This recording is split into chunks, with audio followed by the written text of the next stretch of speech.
It's something deep. Like if I'm home now, I won't be lonely. If there's difference between house and home. I can call Italy house and I call Nigeria home. The way you treat the house definitely is the way you're going to treat your home. The relationship with my family, I can't say it's bad, I can't say it's good. Family will always be family. My mother was in fourth position in my family because my father has 5 wives. These are always very big problem in my family, and most especially in Africa, where I came from. People, one man marry 4, 5 wives. It's very bad. It's very bad because it affects the children, futures. It affects them a lot. We face a lot of problems.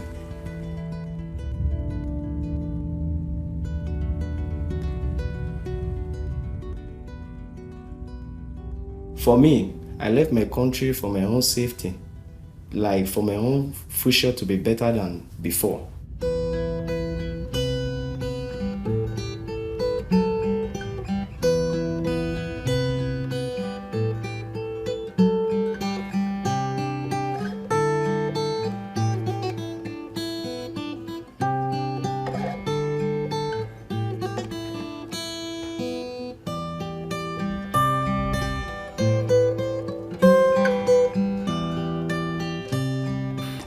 L'Italia da sempre è stata una terra di incontri.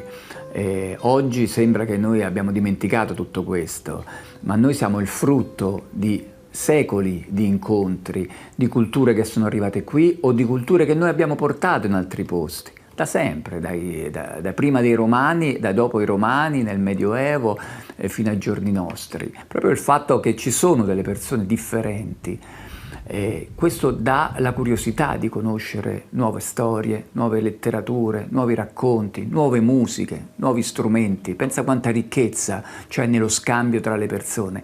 E il Mediterraneo è il centro di tutto questo.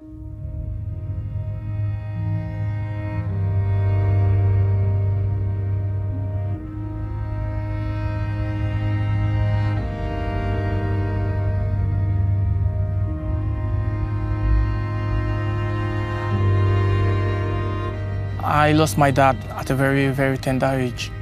So I had to work for myself and my brother. But my mom, as a young lady, she had to go and remarry. Then it was just me, myself, and my brother. So we had to work for ourselves. We had to work very hard. So the life has always been like that. It has not always been easy. But thank God we are here now. I didn't just leave myself, I left with my brother. Yeah, we came together. There was a little problem though. Let me not use the word little. With a community, with a place we stay. It might cost us our lives if we do not leave. Here you can choose whatever you want to do, you can see whatever you want to say. But there are some things you do, and the whole village, the whole city, the whole town, the whole country might be against you.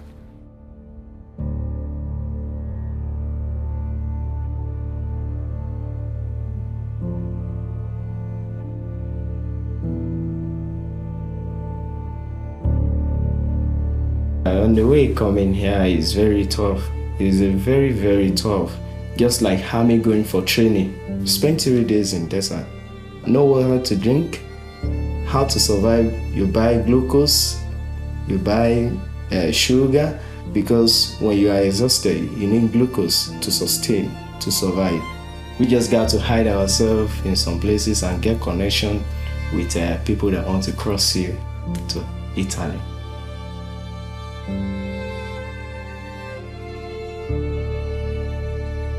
We got to Italy border where they rescued us at around 4 o'clock in the evening. I was the only one that was exhausted because I've never traveled through water before.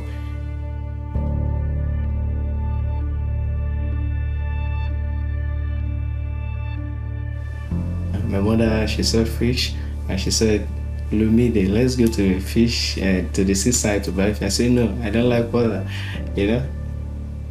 When I get inside the water, I was so scared, and when the rescue ship arrived, I was the first one to take for treatment. And after we were rescued, we spent another 2 days on the sea before we got to Palermo, Sicily. So that was where I come to Rome here.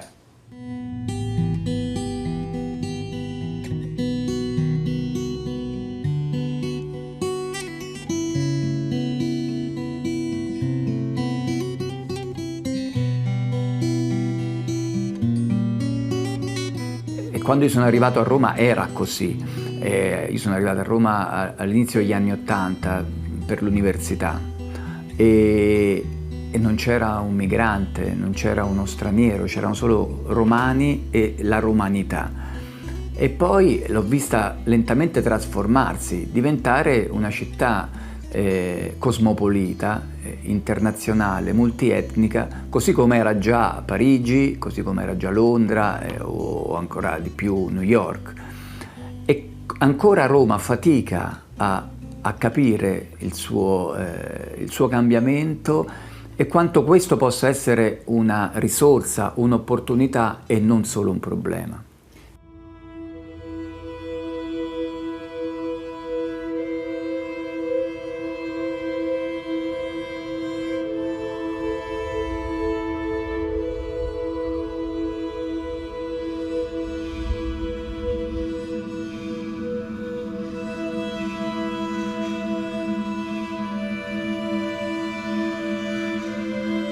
You're going illegally, not legal, without visa, without any passport.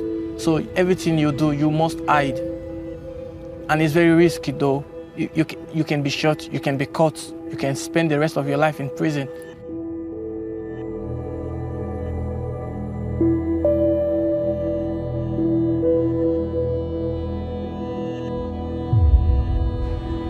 So many people died along the way, many people collapsed. Passing through Libya. Libya as a whole, as a country without government, a country without a president. There are so many crimes there. They just look at you and say, oh, this one is $500, this one is $200. Well, when they took us to the station, we found out it was just like a prison. It was a prison, not a station. We were about 120 in a room. No place to sleep, you cannot sleep. You cannot even sit down. You have to stand all day like that. And the food, they were all drugged. After finishing eating, you cannot walk, you cannot run, you cannot do anything. You just eat and sleep. We left, we were about 1:30. We left, but we arrived in Italy about 100 or 90 something. The rest of them, they died inside.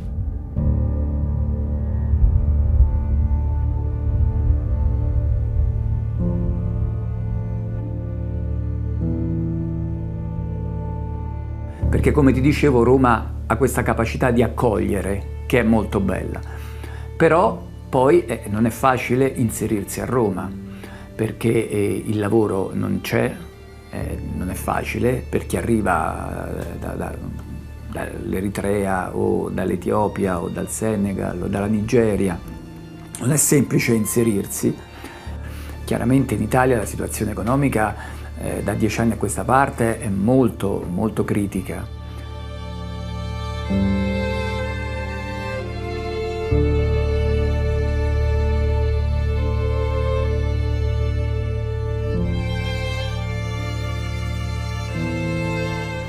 E quindi se tu cerchi un lavoro, cerchi un futuro, cerchi di costruire una possibilità di vita migliore da quella da cui sei scappato, e spesso l'Italia, Roma in particolare, non è il luogo adatto.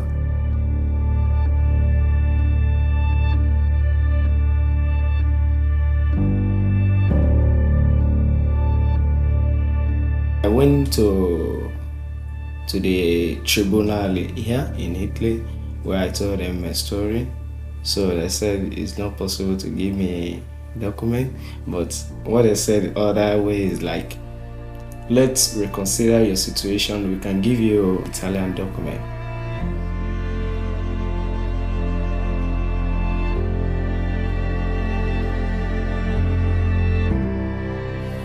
For me, I like to stay in Italy. Italy saved me from the sea. So, and Italy here, they don't have a problem. I've been here in this country for 2 years now. Nobody has me documented. And here, though, there's no job. There's no job for me yet because I don't have documents to search for a job. For that reason, I've been here in 2 years and studied the language. I'm a singer. People call me for show. I went to show. I sell my CD here.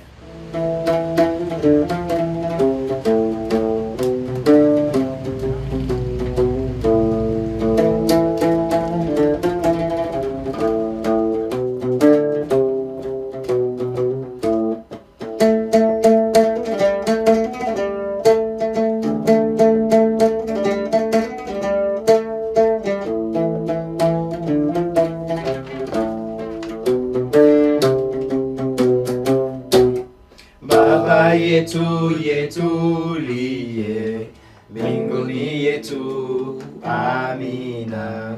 Baba yetu yetu liye, jina lako litukuziwe. Baba yetu yetu liye, Baba yetu yetu liye, Baba yetu yetu. La destra in questi anni ha cavalcato il fenomeno della migrazione per rafforzarsi politicamente, giocando sulle contrapposizioni noi, loro.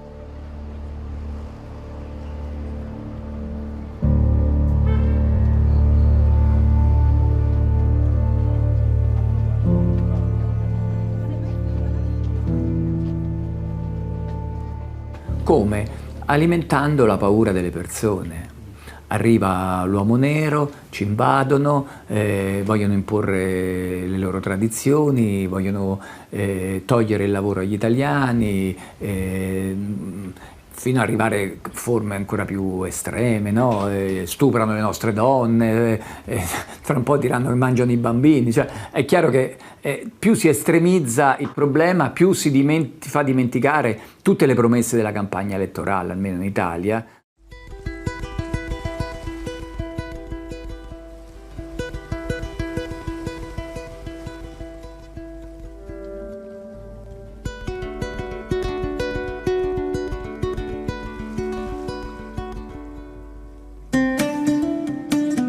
When I came, they took us to a camp. So there we lived for about 8 months. So when there's no light, when there's no water in the house, and you have to be inside, doing what? So like this, it was very, very, very difficult. And there was also no school. But I could not wait any longer because I knew one thing from the start, that they said when you're in Rome, you must act like a Roman. So why I came, I must learn the language. But there was no one helping. But I had a phone. So what I did, I downloaded this translator, Google Translator. So if I want to say anything, I'll write it in English. Then it will show me in Italian. Then I'll pronounce. Then I'll write it down. That was I was learning. First, you'll have to learn how to say hello, ciao, buongiorno, buonasera, like this. I was learning one step after the other until someone introduced me to Mikel, the volunteer in Baobab. She took me like our very own son. She did me the curriculum. She told me that I have to be patient because there's no way I was going to come to Italy 1 week, get a job. It's never done. It's not easy like that.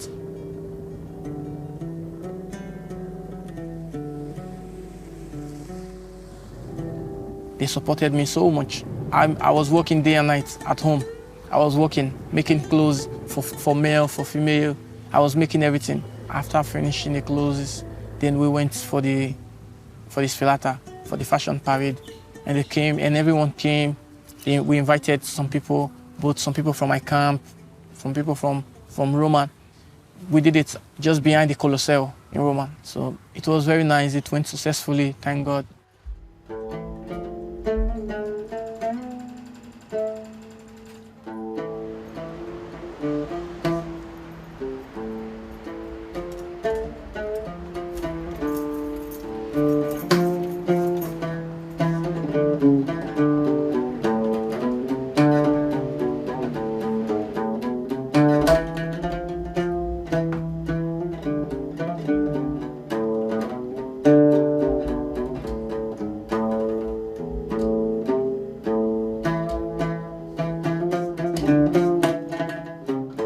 dove sembrava che dall'oggi al domani arrivassero 1.000 euro per tutti, meno tasse per tutti, lavoro per tutti. Quando poi ti accorgi che la realtà è molto più complessa di uno slogan elettorale, che fai? Ti inventi due nemici. Uno è l'Unione Europea, che ha le sue colpe. Il secondo sono i migranti, che non hanno colpe, se non quelle di cercare un futuro migliore.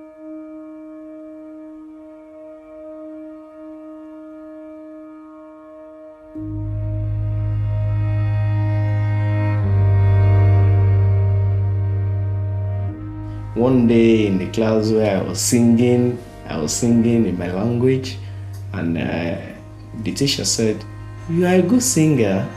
The brothers of mine sitting beside me, because we're in the class together, studied together, and said, "I'm a singer. Come and help me with some of my song. You have a good voice." So we went together, practiced together. He teach me how to go with it, because I'm not used with the afro. So I got to go to studio to make a record of mine and have many songs now. And I do it, and I say I have a dream in music. And from there I have many shows that they call me to attend, like Stefano. We go to African show to sing African style. When I woke up in the morning, I woke up as early as 5 o'clock in the morning. What I think, okay, now I have to go to school. If I close from school, I have to go to work. So if I close from work, I get home by 9 or 10:30 in the night. I'm already tired. If I could eat, I just eat and sleep and wake up again 5 o'clock.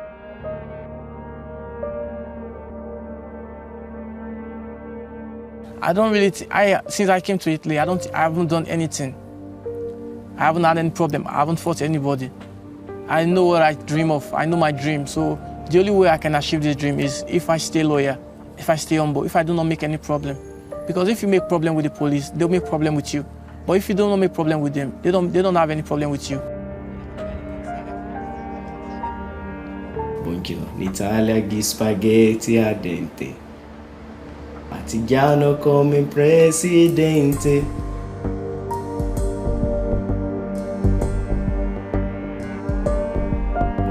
Italia, buongiorno Maria, con gli occhi pieni di malinconia, buongiorno Dio. Something when I sing in the streets, the Italian look at me and laugh. They say, Italiano, are you sure that you are Italian? You say you are Italian. I say, yes, I'm black Italian. So it made them to laugh, and many of them like me, and many of them do things good for me.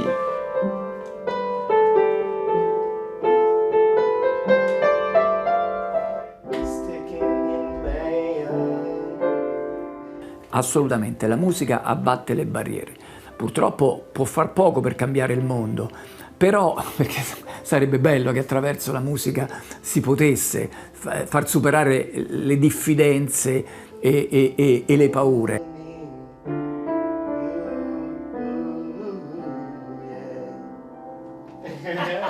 Però noi ce la dobbiamo mettere tutta, perché anche una piccola goccia, anche solamente una persona che tu convinci attraverso la tua esperienza, attraverso il fatto che lui vede che tu suoni con un musicista della Nigeria, che allora puoi dialogare con una persona che è diversa da te, che ha la pelle diversa da te. Sembrano discorsi banali, ma oggi vediamo che non sono più così banali. Diventa un valore aggiunto, quindi quello che possiamo fare noi musicisti è questo.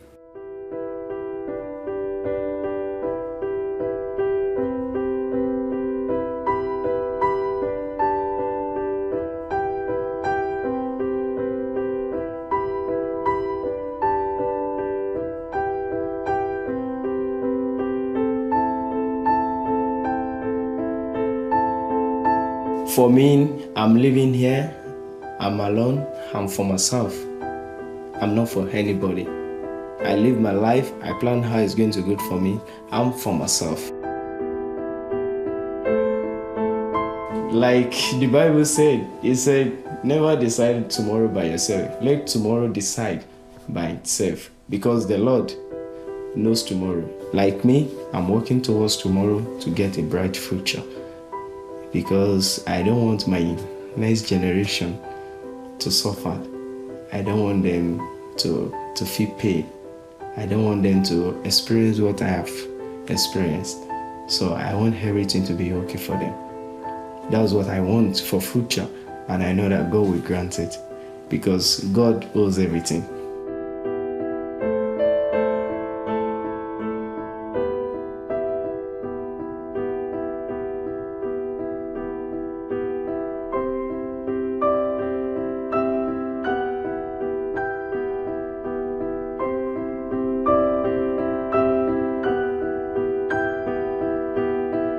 So when I came to Italy from Libya, Italy was like heaven. It was like, because you have your freedom. You have your freedom. You could go anywhere you want to. Even though as a human being we are never satisfied, we always complain. So, but to be frank and really sincere, it was 100% better. So I never saw any reason to leave this place, because my dream has always been to be a tailor, to make clothes, design my own fabric for others to wear. I was always patient. I wanted to wait for my time, get my documents, look for a better life for myself.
Born in Amsterdam, from a Moroccan father, Dutch mother. My father, he was an artist, and yeah, he just tried to find a better life in Europe. And also he was a free spirit, so he could not really live in this Moroccan political climate. A lot of things were like forbidden for people to talk about, to write about, and he just wanted to be free. And yeah, he just tried to search his life somewhere else. And then yeah, he heard of Amsterdam, that it's like a city and where a lot of different people live, and yeah, also open-minded culture. So he thought, I have to try it there. And then by accident he came here and he stayed till he died.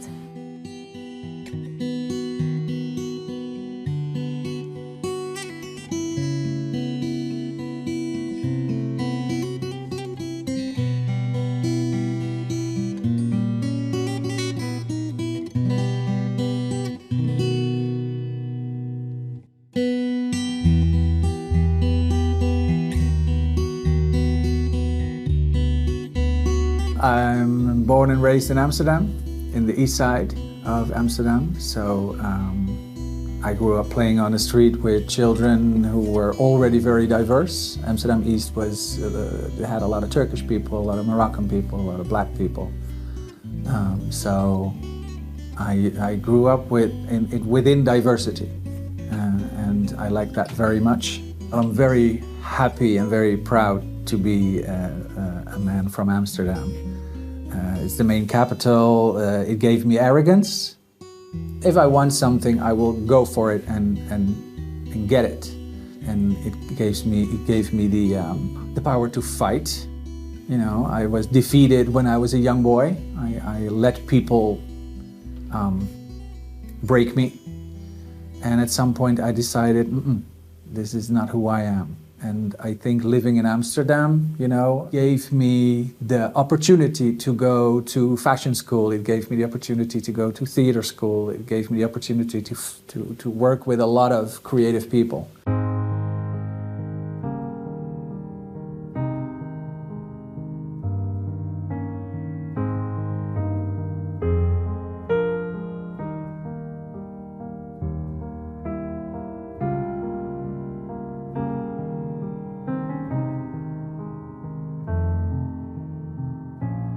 بلشت اشتغل براديو شهبة اف ام 2007 2008.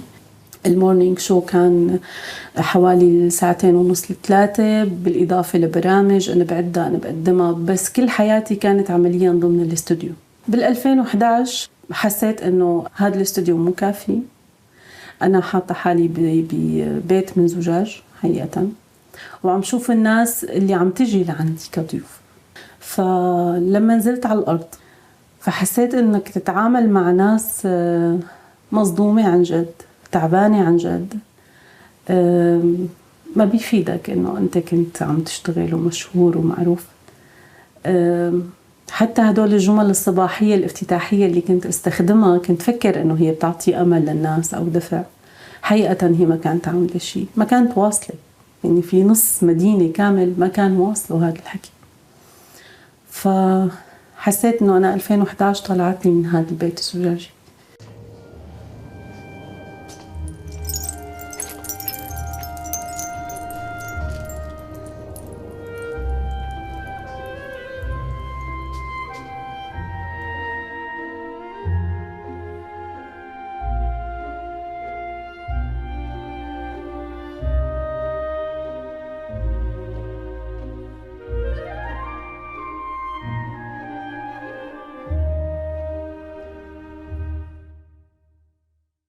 My father left for me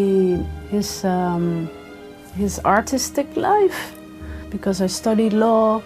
My mom said it's good if you have a diploma because you have Moroccan roots and it's not easy. So I listened to her and I finished law school.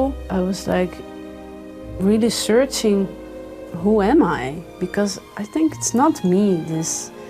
And I started to take singing classes, and then I started to practice more and more Arabic music, Arabic singing, and yeah, I think unconsciously I just followed my father, and yeah, I still have this Moroccan blood, a lot, and now I'm also very proud of it. And later on, from I was 21 years old, I went to travel by myself to Morocco, Asila, beautiful place by the way, where my father's from. I was really welcomed, and even when I didn't speak perfectly, people say, yeah, your father is Moroccan, so you are Moroccan, and yeah, you're very welcome. You have only brothers and sisters here. Yeah, it was a big change for me, and then I came a lot to Morocco.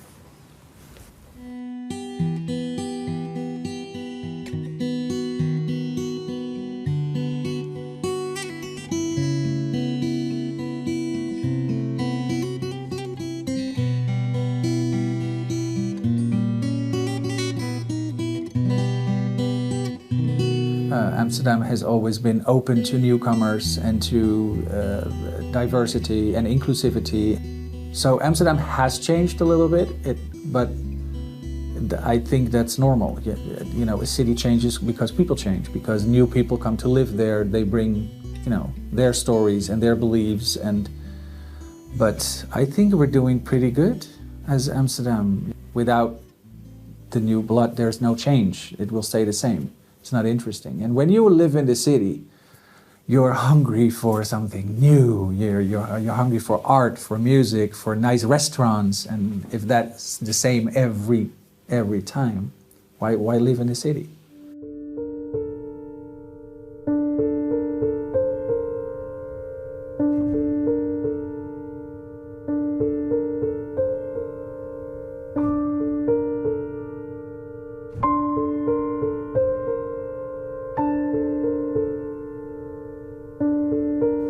حصار مناطق النظام بهديك الفترة عشناه كلنا، يعني ما عشته لحالي. يمكن البرد اللي بهديك الأيام لليوم أنا لليوم بحس فيه.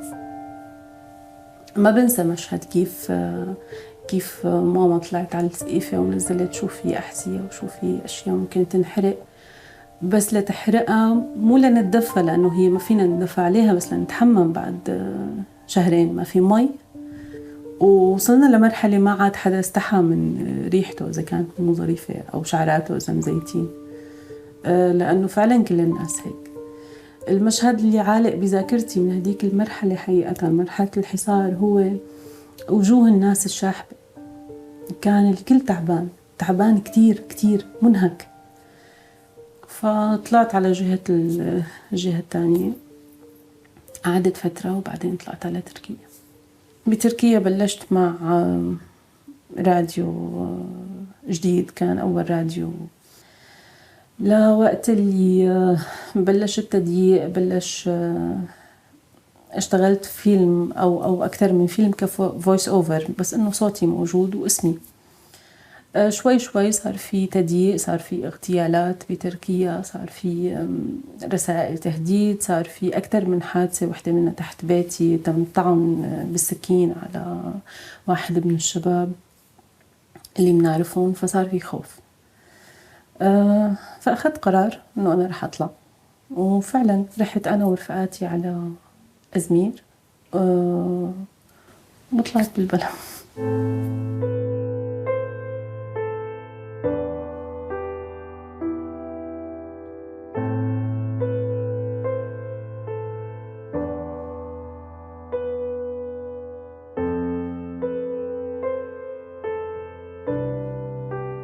I wrote a book for my father, actually, when he passed away. He passed away quite sudden, and it was a bit of a shock for me. And I wanted to process this in a way, because it was really a big thing. Because when I lost him, I lost my Moroccan roots. I was just someone with I had the Dutch mom and no more Moroccan father, so that was really weird. And I wanted to write everything I remembered about him, and also about the things he gave to me, like in, for example, religion or spiritual way. Death is a really big thing, but you never learn about that. It's like you live and then you die. That's what we hear here. And also Dutch funerals, they're very clean and cold also. Actually, with my father's body, I took him back to Morocco because I wanted him to be buried there in this African ground and a bit warm. Yeah, and there I was part of a big ritual of the funeral. And it was, in a way, very beautiful to me. There were a lot of people and everybody was sharing the grief. And that was really, it gave me a lot of support. And from there, I could not stop writing. So I started to write 40 days for my father.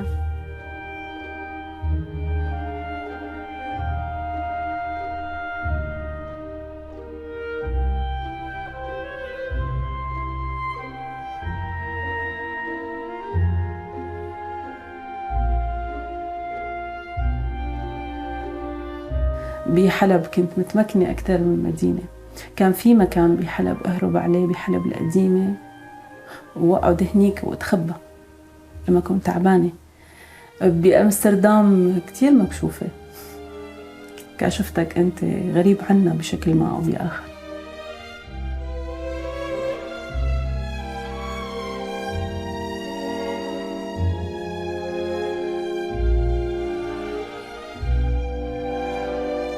I lived in Los Angeles for a couple of months, and it was not very different from Amsterdam. It was a lot bigger and a lot more sunshine, but I don't think that connects me to the whole refugee situation. What connects me is that I understand, I think, a little bit what it means to be oppressed, because you didn't decide to be in a war. You didn't decide to live in a country where the economy is bad.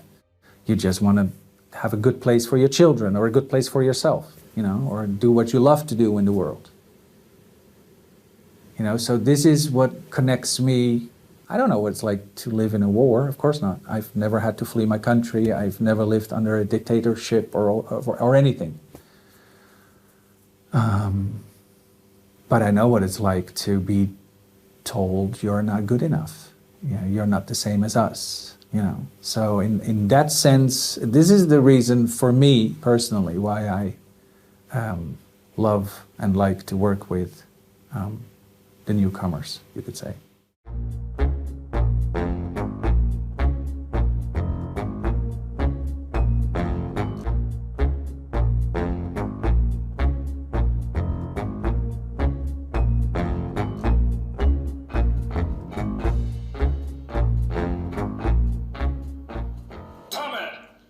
بعتقد انه بودي فيلم بروجكت رح يساعدنا لحتى نقدر نقدم افضل شيء فينا نقدمه. وكفنانين في كتير ثقة واحترام. بيسعى مشروع البودي فيلم انه يكون عالمي، بدور حول الحب، الإنسانية والعائلة والصداقة. So that gives me a positive feeling, but still, I absorb everybody's story, because it's not only fun and making films, of course. People tell you private stuff. And when they trust you, they tell you everything. And that saddens me sometimes, you know, that you were this free spirit, you had your thing in Aleppo or in Africa or in Iran, wherever you live. And now you come here and you have to start all over. And that's painful to see. So I just want to do my best, and my colleagues, of course, to make sure that you can continue to do what you love to do.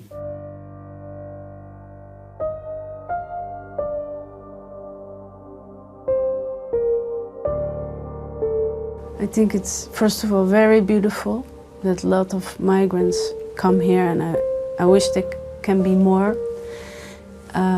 Yeah, because I think the world is for everyone. And I also would tell them to really also stay close to their roots, because it can give them a lot of strength while adjusting to another culture. I think we're attached to our roots, even when, like me, we're born here, because it's a sense of belonging, and that's really important. I really have this urge to go to Morocco, and if not, I feel homesick. And one time I was speaking to a friend of a friend, and she was a psychologist, and she told me, "You have all the symptoms of a migrant." Because I said, yeah, sometimes I feel really down and lost even. Sometimes I bike through the city, I'm like, what am I doing here? And like rational, I can think, okay, I have my work, I have a lot of friends. Also a part of my family lives here, but it's a deep feeling, something really, really deep. And when I'm in Morocco, I don't have to think, what am I doing here? I'm like, I don't want to leave. Yeah.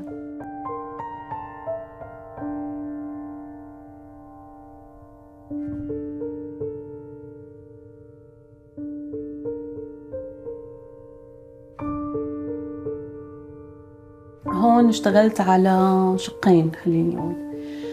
الأول هو الكتابة هون مع جريدة الفولكستراند، مع موقع دي كورسبوندنت، هو عامل ريت عالي كتير بالقراءة. بكتب مقال ثابت بأمنستي ماجازين انترناشونال أمستردام طبعا. الشق الثاني اللي هو سوريا، بعدني عم بتواصل، مش بتواصل حقيقة، بعدني عم بشتغل مع صبايا هنيك بالتدريب الأونلاين، بشتغل مواد تقارير، تحقيقات، مواد صحفية من سوريا. غالبا بتتركز المواضيع عن المرأة والطفل، أو أثر السلاح الفردي اللي صار موجود بسوريا بكثرة على المرأة وعلى الطفل. أنا كنت بإدلب صار لي كام يوم، فكنت قاعدة عندها في بيت، يعني هي أختي بيت طالبة جامعة سنة أولى. خطيب أختها عم يلعب هيك بالسلاح وبيقلها بدي أقوسك بدي أقوسك، وهي عم تقول له لا حباب ما تضربني، فهو على أساس عم يمزح قام ضربها. إيدها فيها رصاصة داخلة من مكان طالعة من مكان، والحوض آكلي فيه 4 رصاصات وبإجرها رصاصة، فمخردخت خردق كل جسمها يعني. ايه حنون، انا اللي كنت عم حاول اقوله حنين انه نحن بدنا فريق استقصاء جوا من 3-4 صبايا. بدنا نحدد القرى اللي رح نشتغل معها، هي 4 قرى من ضمنها معرة حرمة.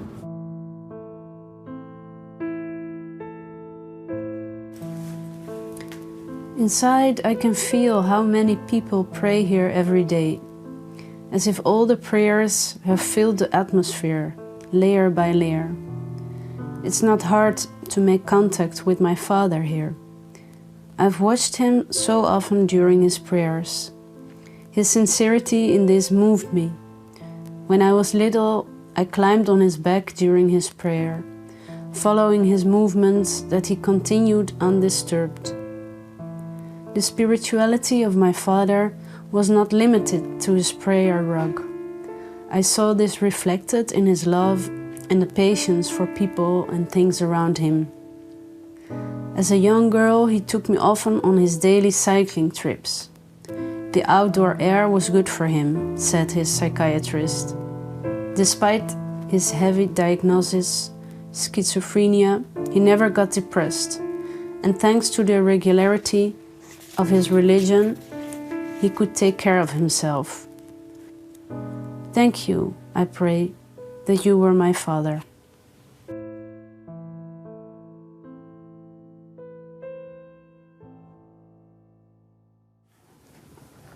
بفكر شو بدي أقول لستي اللي عم تتصل وهي بتطول كتير على التليفون، وأنا بكون لازم أطلع بالباص وأطلع بالقطار وبتقطع التغطية، أو عندي مشوار أو عندي موعد ما فيني أتأخر عليه، وهي بتفكر إنه أنا مو فاضية أحكي معها وأنا كتير مشتاقة لها، بس هي كتير بتطول بالحديث.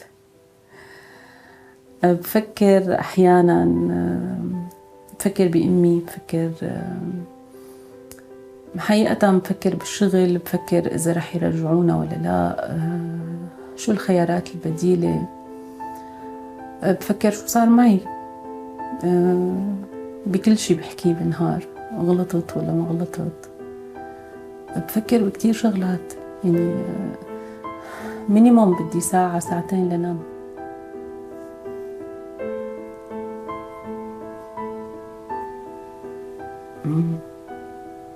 ما بعرف. يمكن بطل خاف.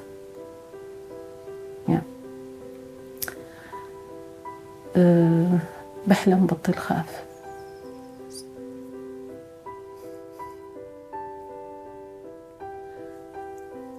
من كل شي، من كل شي حقيقة. يعني أوروبا بتعطي فرصة أو نمط الحياة نوعا ما هو صح سريع، بس الفترة الأولى للاجئ بيكون ما عنده شي يعمله، فبيكون عنده وقت يفكر كتير ويراجع كتير شو حكى وشو عمل شو اتخذ قرارات وهل كانت صح ولا غلط كتير. فانتبهت إنه حياتنا كلها مركبة على الخوف من زمان كتير، يعني من زمان. لما برجع حتى بعيد اللي بعرفهم كتير قراب شو بيعملوا شو بيسووا بحياتهم كيف بيتصرفوا ردات فعلهم، الخوف ناهشنا نهش. الخوف أنا بالنسبة لي واصل لمحل بيرجفني لما بفكر بالفكرة.